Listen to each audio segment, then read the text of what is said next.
Well, throughout the pandemic, we have all experienced emotional highs and lows, and for a lot of us, it may be more lows because of how limited our daily lives remain. In a recent happiness study done by WalletHub, Michigan is near the bottom in overall happiness. Eric Kostreva joining us live in Grand Rapids to talk about all the happy news. Oh yeah, just a bundle of joy here. But I mean, we got a great view of the city right now, getting some happiness from the Blue Bridge, all the buildings lighting up, the sun is rising. It's gonna be a beautiful day outside, and I got some candy in my car. I'll make that my breakfast this morning. It's all about increasing that happiness in any way that you can. But as you just heard from Mike, we are near the low end of the ranking from that study done by WalletHub.com. We come in at 37th out of all 50 states. West Virginia was at the bottom of the ranking at number 50, with Hawaii, no surprise there.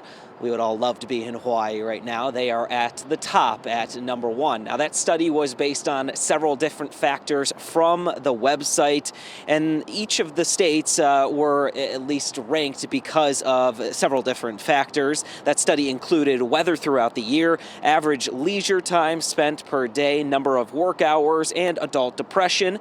The worse the number and overall score for these, the lower the happiness for the state overall. While it may seem like this is even more to bring down your mood right now, just by hearing that we are one of the unhappiest states, the clinical psychologist Nicole Berkins says to take this study with a grain of salt, as a lot of these factors in the study may not necessarily apply to you, and there are many things you can do on a daily basis to keep your happiness high.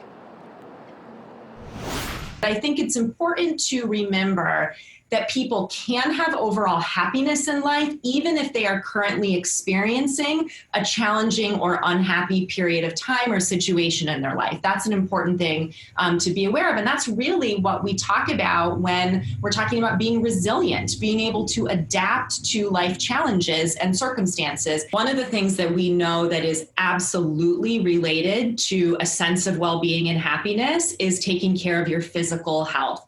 Physical health has a huge impact on mental health. So whether we're talking about things like eating nutrient-dense foods as opposed to maybe a lot of processed sugary kinds of things, or we're talking about movement and exercise and spending time in nature, those are things that we have control over in a situation where there's a lot of things that we can't control. And with the weather turning sour here soon, getting outside for activity will likely become a little bit limited, but we have all the tools necessary to keep that activity going inside. Actually, mainly thanks to the pandemic, most companies that were closed for a little bit of time, especially the gyms and workout facilities, brought a lot of those activities online through the app, whether through the app or on their website. There's still plenty of ways to stay active inside as we start to see some snow falling here probably within the next couple of months. And as Kevin mentioned, the weather is going to turn a little bit colder next week, but you can still get outside, enjoy the activity. Nicole also recommends limiting the time on social media, also maybe even investing in one of those happy lights that promote some sunshine, or at least have the look of some sunshine. But she also said keep the limited sugary foods, or keep the sugary foods to a limit, but it's all about balance, right? So after this, I got a little bit of a date with some Reese's Cups in my car. Guys, we'll send it back to you. There you go. Those will make you happy, huh? That's the balance we're looking for right there. Exactly.